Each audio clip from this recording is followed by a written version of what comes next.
네, 여러분 안녕하세요. 문선생입니다. 드디어 윤석열 정부의 첫 부동산 정책이 발표가 됐습니다. 네, 오늘은 이 부동산 정책이 어떤 누군가에게 영향을 미칠 것이고 또 누구는 그 안에서 기회를 노릴 수 있을지에 대해서 같이 검토해보는 시간을 갖고요. 좀 핵심만 간단하게 10분 안쪽으로 습득할 수 있도록 영상을 준비해 보겠습니다. 먼저 이제 임대차 시장 안정 방안 및 3분기 추진 부동산 정상화 과제라고 이렇게 합동 관계부처 장관 회의 이런 식으로 발표를 했습니다. 관계 장관 회의죠. 이게 굉장히 어려운데 좀 여러 가지 내용들이 많이 들어 있고 총 22페이지에 달하는 양인데 이거를 제가 문 선생으로서 간략하게 요약해서 5분 안에 여러분들이 무슨 내용이 핵심이고 이것만 알면 된다라는 거를 좀 설명해 드리도록 하겠습니다.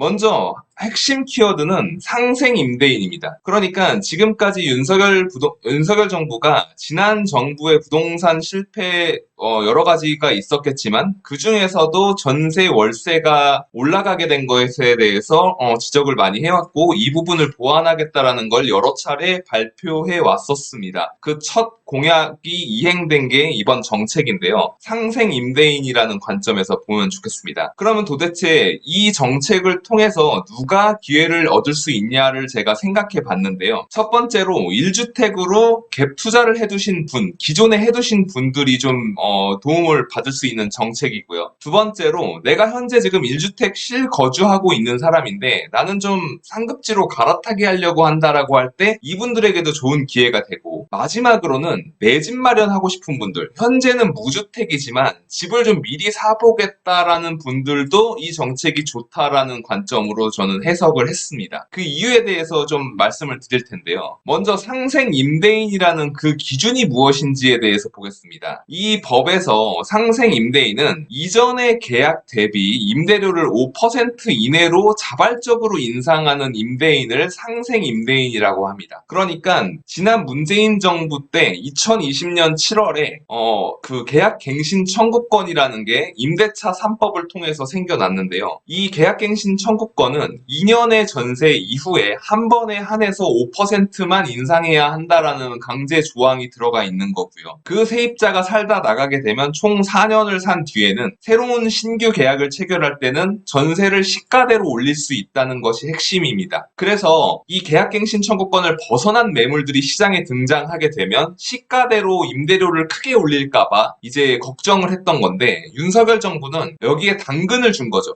당신들 임대인들이 많이 올릴 수는 있습니다. 어쩔 수 없는 건데요. 그거는 합법적이긴 한데, 다만 기존 임대료에 대비해서 5%만 올리는 그런 상생하는 모습을 보여주면 혜택을 드리겠습니다라고 했습니다. 근데 누구한테 줬느냐? 이게 재밌는 게, 보통 물건을 공급하는 사람은 다주택자들인데요. 이번에 나온 정책들은 1주택자들이 공급을 하게끔 만든 그런 특이한 점이 있습니다. 물론 이제 2주택자, 3주택자 분들에게 혜택을 주게 되면 다주택을 촉진하고, 그렇게 되면은 정부가 다주택을 해도 된다라는 시그널을 시장에 보낸 걸로 간주되어서 이제 막 안정되어가는 시장에 다시 불이 붙을 걸 우려했다라는 생각이 드는데요.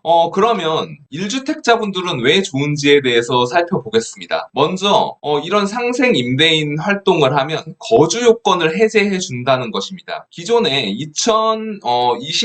2019년 말부터 영끌족이라고 해가지고 패닉바잉이라는 걸 많이 했어요. 아파트 가격이 오를 것 같으니까 미리 전세를 껴놓고 산 분들이 굉장히 많았는데요. 이분들에게 큰 숙제가 하나 있었습니다. 그게 뭐냐면요.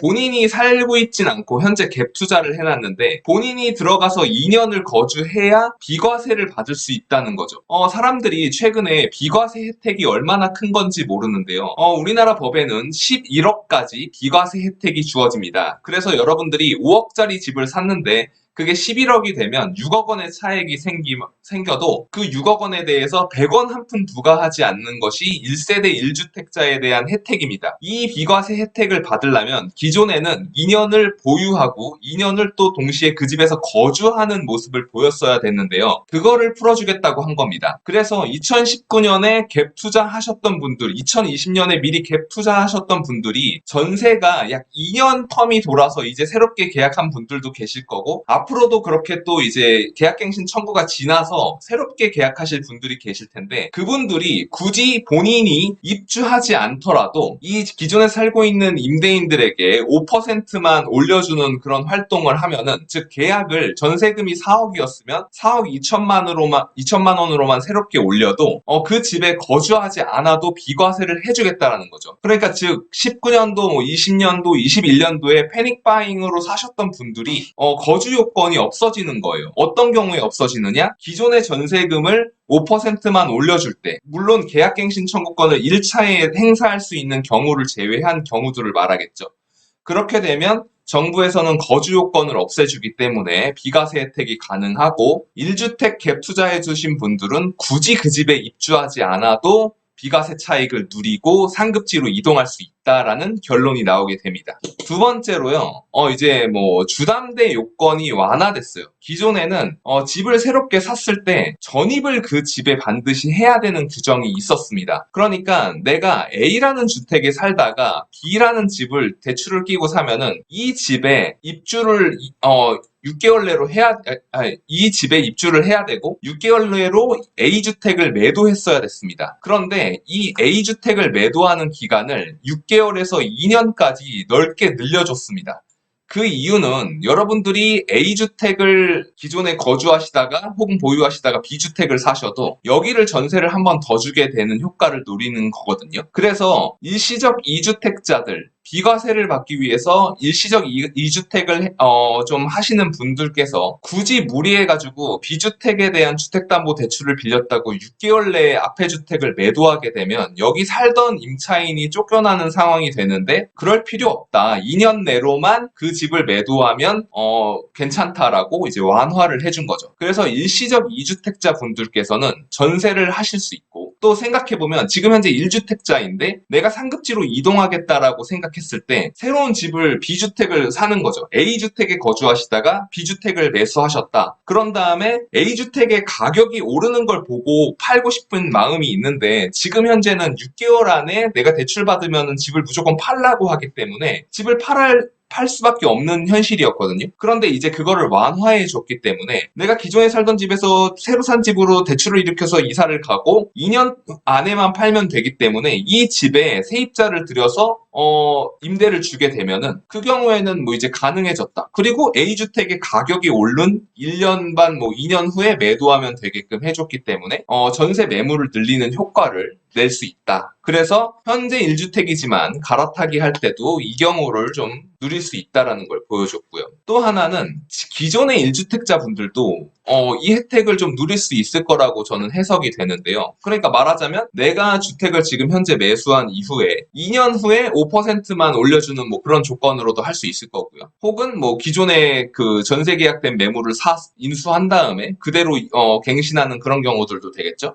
그렇게 될 때 무주택이신 분들이 특히 지금 취등록세를 내게끔 되어 있는데 50%까지 감면해주고 최대 200만 원까지 감면해주겠다라는 약속을 정부가 했습니다. 즉 이거는 어떻게 보면은 굳이 지금 전세를 살지 마시고 지금 취득세를 감면해 줄 테니까 50%까지는 감면해 줄 테니까 주택을 사셔서 실수요자가 되십시오. 매수인이 되십시오라는 관점도 될 것이고요. 혹은 내가 지금 미리 산 다음에 타인한테 임대를 주는 것도 좀 촉진하는 효과를 내려고 만든 그런 법인 것 같습니다. 어떻게 보면은 무주택자분들에게 혜택을 또 준 거예요. 그리고 주의할 점을 마지막으로 말씀드리겠습니다. 주의할 점은 지금까지 분양가 상한제가 적용된 주택이 입주할 때는 그 주택에 분양을 받은 실수요자, 그 매수인이 입주를 하게끔 해놨었습니다. 즉 투자 용도로 분양을 받지 말라는 문재인 정부의 의도였는데 이거를 풀어줬어요. 언제까지 풀어줬느냐? 그냥 당신이 그 집을 매도하기 전에 들어가가지고 살아라. 그렇게 하면은 그 세를 그 전에는 줘도 된다. 즉 말하자면 신축 그 아파트가 완성이 되고 내가 실거주하기 위해서 들어가지 않고 그거를 바로 세를 줘도 되는 걸로 바꿔준 거죠. 이게 참 의미가 있는 게 기존에 2019년 초에 헬리오시티가 입주하고 그러고 나서부터 2019년 중순까지 강동권의 입주 물량이 줄줄이 쏟아졌을 때 전세가가 서울 수도권 중심으로 굉장히 많이 내렸었는데요. 그 이유는 사람들이 입주 물량들이 증가하게 되니까 그거를 본인이 입주하지 않고 전세를 주면서 전세 가격이 굉장히 싸졌었던 현상이 나타난 거거든요. 즉 전세 공급이 많았던 거죠. 그런데 만약에 분양가 상한제 주택이라고 신축 아파트가 들어서는데 이 신축 아파트는 그 분양을 받은 사람만 입주하라고 하면 신축이 공급돼도 전세 가격이 하락하지 않는 그런 현상이 나타나게 되어 있었습니다. 그래서 사람들이 굉장히 그런 거를 이제는 전세 가격이 오를 일밖에 없다라고 했는데 어떤 분들께서는 본인이 입주하기 어려운 분들도 계실 거고 그 잔금을 치르기 어려운 분들도 계실 텐데 이 경우 이제 전세를 주면 되기 때문에 입주장의 전세 물량이 급증할 수 있다. 그래서 그 동네에 이제 갭 투자라든가 입주 물량을 분양받아서 갖고 있는 분들은 전세 물량 급증에 따라서 전세 가격이 하락하면서 본인이 생각했던 자금 조달이 좀 어려워질 수 있다라는 것도 염두를 두셔야 될 것 같고요. 반면에 내가 세입자로서는 입주 물량들이 들어오는 곳은 가서 내가 신축 아파트에 싸게 전세를 살 수도 있겠구나라는 생각을 하면 좋을 것 같습니다. 네, 이렇게 좀 둘러봤고요.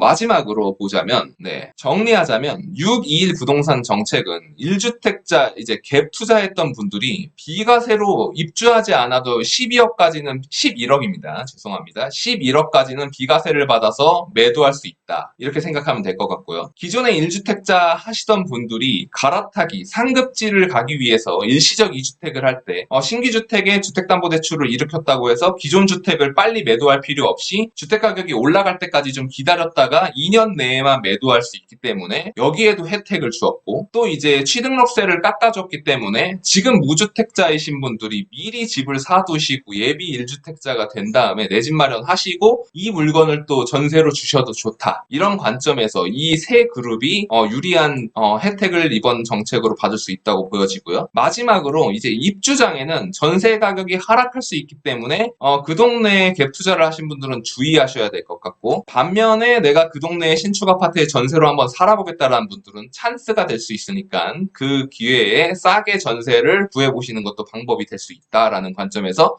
오늘 이제 정부가 6.21 부동산 정책으로 발표한 게 핵심 내용이 이 네 가지다. 요것만 알면 된다라는 관점으로 영상을 준비했습니다. 영상 도움 되셨다면은 여러분들께서 좋아요와 구독하기를 눌러주시면 매우 감사하겠습니다. 오늘도 시청해주셔서 감사하고요. 다음에 다시 만나겠습니다. 고맙습니다.